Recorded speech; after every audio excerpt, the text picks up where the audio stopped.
A woman is running away. She takes off her coat and grabs a blind man who was passing by. She kisses the man as a policeman walks by looking for someone. After the bar empties, the woman walks away from the man. The man, confused, asks why the woman did that. She says she has always wanted to kiss him. The man is speechless. The woman says it is so, and says goodbye to the man, saying she will see him later. Days later, a rascal stops the blind man passing by on the street and takes his cane. The blind man asks who he is. The trickster says the man is just walking cleanly and reaches into his pocket. The blind man asks if they know each other. The trickster takes the man's cell phone and looks for more things to steal in the other pocket. The blind man asks for his cell phone back, but the trickster tells him he won't give it back. Then the woman who had kissed the blind man the other day appears and asks him what was wrong. She says that she has already warned that rascal not to wander around that neighborhood again. The woman says she is glad to see the man with the nice smile again. She says she will call him that from now on. The man says it's good to meet her again. The woman returns the money the rascal has stolen and puts the cell phone back in the blind man's pocket. The man thanks her. A young woman, who came out of the house and saw that scene, approaches him and asks what her brother was doing with that bandit. She says that the woman is not to be trusted and calls her brother to come in. The woman is upset that the young woman talked about her like that. A week later, the woman meets the blind man again and asks him how the man with the nice smile is doing. The man responds coldly. The woman asks him why he talks to her like that. The blind man replies that his mother told him all about what the woman did that day she kissed him. He says he is disappointed. The woman explains that she was actually helping someone. Then she tells him that her mother got sick and had no money for medical expenses. So that day she tried to steal a car, but the police showed up and she ran away. She says she is not proud of what she did and that she acted out of desperation. She says she wants to be a better person. The man asks why the woman hasn't tried to get a job and says it's a better option than stealing. The woman says she tried hard, but no one wanted to hire her because of her style and tattoos. The man says the woman can't give up. The woman says she keeps trying. Then she asks him if he wouldn't like to go out with her today. The man is a little afraid. He says it will be nice and they can get to know each other better. He says he wants to redeem himself for what he did and assures her that he is not a bad person. He says he has something to give her. Then he says there is a bench in the square and the two of them can stay right there and talk. The man says that's fine. As they were leaving, the woman says the man will have to trust her. She then takes his cane and holds his hand. He says he is fine and accompanies the woman. The woman guides him to a stool that was right in front of him. The woman tells him to sit down and sits next to him. She then asks how the man is doing. The man says he is well as far as possible. She tells him that she felt like giving him that gift from the first moment she saw him. She then says that it is a bracelet that he always wears. She assures the man that she didn't steal it and he smiles. She then puts the bracelet on his arm. The man asks if the woman is sure about it, as it seems that the bracelet has sentimental value to her.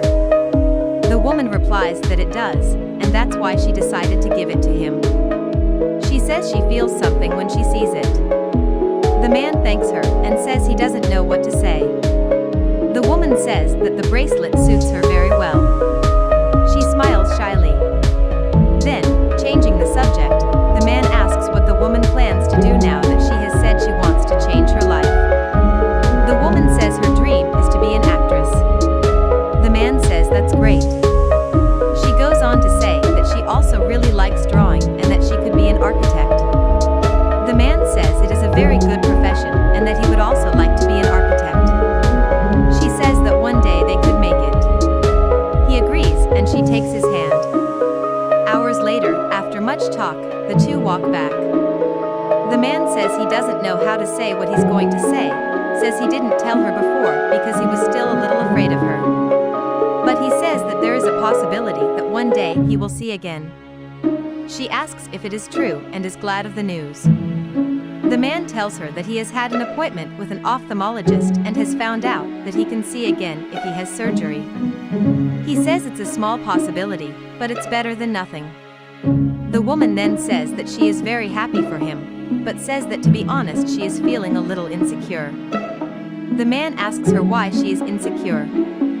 The woman says she is afraid that she won't like the way he looks if one day she can see. The man says that will never happen. He takes her hand and tells her that he already likes her and thinks she looks pretty even though he can't see. Arriving near her house, the woman says she will leave him there because her sister doesn't like her very much. She says it was very nice to spend some time with him. She says he really liked it too.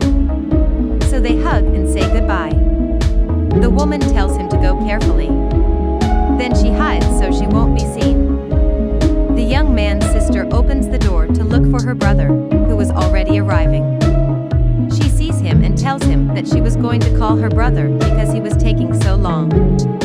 The next day, the blind man comes out of the house and the woman surprises him by calling him a man with a beautiful smile. The woman says she made him juice. She says her mother always made it when she was a child. The man asks what flavor the juice is. The woman replies that it is strawberry and asks him if he likes it. The man says it is her favorite. The sister comes out and asks what her brother was doing. The man says that the woman did nothing wrong and that she just came to give him some juice. The sister says the woman is not to be trusted. The man tries to defend the woman, but she takes the juice from him and tells him to come in soon or they will be late. The woman says goodbye to the blind man. After entering, the sister threatens the woman by telling her to stay away from her brother. The sister says the woman only wants to take advantage of her brother. She says the woman is a bandit. The woman says she really likes the man. But the sister throws the juice at the woman and tells her to go away and forget that her brother exists. She says that if she goes back there she will do worse. The woman leaves all wet. Moments later, the woman watches from behind a tree. She sees the blind man leaving the house with his sister. The woman says she hopes everything will work out with him. Months later, the man regains his sight. He is in his office when someone knocks on the door. He tells the person to come in. The woman he used to date when he was blind enters the room. The man bids the woman good afternoon and begins by saying that before he hired her he wanted to know more about her. The man, remembering, asks her if it was her he was thinking of. The woman says it is herself. He asks her if she doesn't recognize her voice. The man says he recognizes the voice, but never imagined he would meet her there. The woman takes his hand and tells him that she is still wearing the bracelet he gave her. The man says he would never take that bracelet off. The woman smiles and they look at each other in love. She understands that he fell in love with who she was and not what she looked like.